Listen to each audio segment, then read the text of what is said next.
That was, of course, the theme song to Night at the Museum, and Coventry's Herbert Art Gallery will be holding its own special night of entertainment, with live music, performances and poetry as part of BBC's History of the World. The evening will celebrate a rare collection of historical artefacts exclusive to the Coventry and Warwickshire region. These items on display will include an E-Type Jaguar, the first safety bike, the original lyric sheets to The Specials' Too Much, Too Young, and the Shrewsbury Tapestry. BBC radio presenter Annie Othen will be hosting the event. I defy any other region to have better artefacts than we've got, because our heritage in Coventry and Warwickshire is so terrific that we've got objects that reflect technology, popular culture, we have objects that reflect bygone days, and objects which, without them, our whole life would never be the same. We caught up with the head of Coventry Life Poets Society, Joanne Roberts, whose members will be reading some specially written work inspired by our local history. Most of the poets are used to writing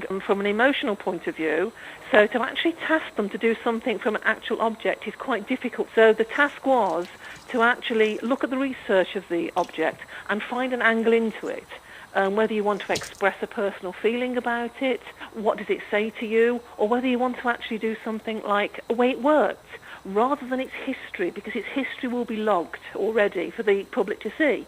So you're trying to get an angle on it that gives the public an insight into it, and also to create a sort of bringing it to life. Local poet John Marshall will be taking the opportunity to share his unique perspectives on a particular item that stirred up memories for him.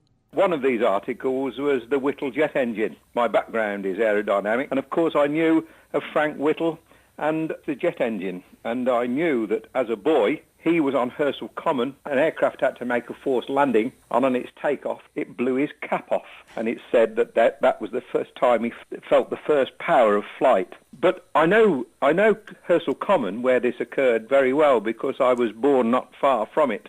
So in fact, really my poem embraces mainly Hersal Common, and that is its title. This free, family-friendly event will be taking place on Wednesday the 31st of March from 6:30 p.m.